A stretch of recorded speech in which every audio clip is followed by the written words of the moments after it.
bra bra aku sudah mangitlah itu sudah karena purna sesaatnya mereka kasih kuina nak kuina cuci kasih kuina jangan sayangku benar-benar di kamu terbenerke jangan sayangku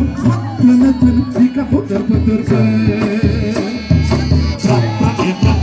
Leyakri ibrata Bra Leyakri ibrata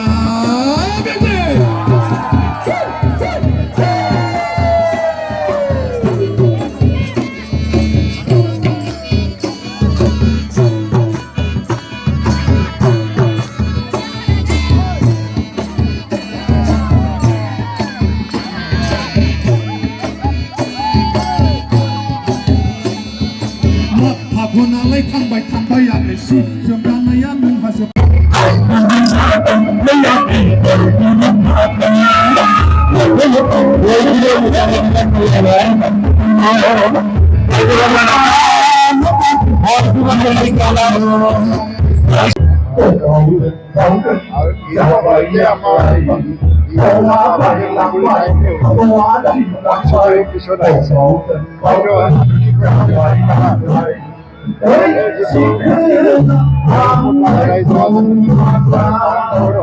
এই জীবনটো পোৱা নাযায়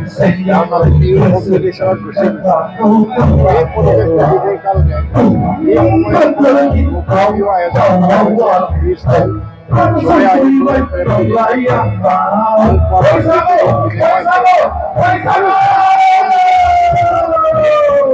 কৰিবলৈ চেষ্টা কৰা হয় আমি জানে সৰু সকলো ডাঙৰলৈ সন্মান জনোৱা এইটো এটা পৰম্পৰা তাৰ কাৰণে বিহুৰ আনন্দ কৰাৰ লগে লগে পৰম্পৰা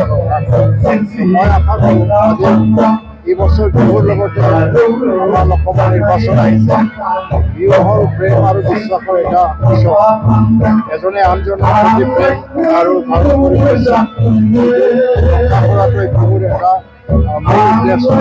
আৰু লগে লগে এইকাৰণে মই আশা কৰোঁ নির্বাচন প্রেম আর বিশ্বাসের নির্বাচন হোক সম্পূর্ণভাবে গণতান্ত্রিক প্রক্রিয়ারে নির্বাচন হোক আর সকলে নিজের বিবেকভাবে কাম করক সেইটোৱে মই বিচাৰোঁ আজি যিটো মুকলি বিহু উদযাপন এই মঞ্চৰ পৰা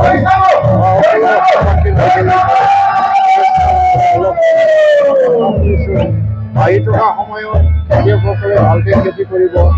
চাকৰিজীৱীয়ে ভালকৈ চাকৰি কৰিব ব্যৱসায়ী ভালকৈ ব্যৱসায় কৰিব শান্তি আৰু নিৰাপত্তাৰে সকলোৰে জীৱনত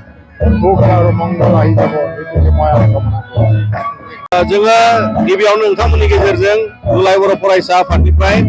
गासै बर' माहारि आरो बुहुमाव सुबुंफोरनि थाखाय दिनैनि गोदान बोसोर रंजालि बैसागु फालिनाय आरो रंजानायनि गेजेरजों जों गाहाम हामलायथि बावहरो आरो बे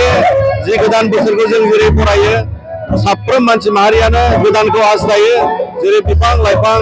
दाउमा दाउसिना गासिबो गोदानखौ बरायनानै रंजायो आरो बे बोथोरखौ बरायनाय आरो रंजानायजों लोगोसे मानसि माहारिनियाव गोदान सोरजिनाय गोदान साननाय हनाय गासै मोजाङा खिलिनांगौनि थाखाय जों बयबो आरज गाबो आरो बेजोंनो दिनैनि समाव जोङो बे गासै रंजा बाजानि गेजेरजों जोङो नैबावहाय बैसागुआ जोंनि बर' माहारिनि मोनसे आंगो फोरबो आरो आंगो मोनसे हारिमुवारि बाहागो आरो बेवहाय बैसागु मोसानायनि मोनसे बादायलायनाय जागोन आरो गुबुन गुबुन दल हान्जाया बेयाव बाहागो लाफैदों आरो बेवहाय लेंहरनाय बादियै जोंनि गेदेरफोरखौ मान होनाय आरो बे हाबाफारिखौ जों मावफुंदों मानोना बे फोरबोनि गेजेरजों जोङो गोजामखौ बावनानै गोदान सोरजिनाय आरो गोदानखौ बरायनानै जोङो बयखौबो अनसायनानै मानसि माहारिनि गेजेराव अनलायनाय खौसेथि आरो गोजोनखौ अराय सम जाहाथे गोथार मिजिंजों बे जाफुंसार जालाङो बेखिनि हामलायथिखौ नोंथांमोननि गेजेरजों बावहरो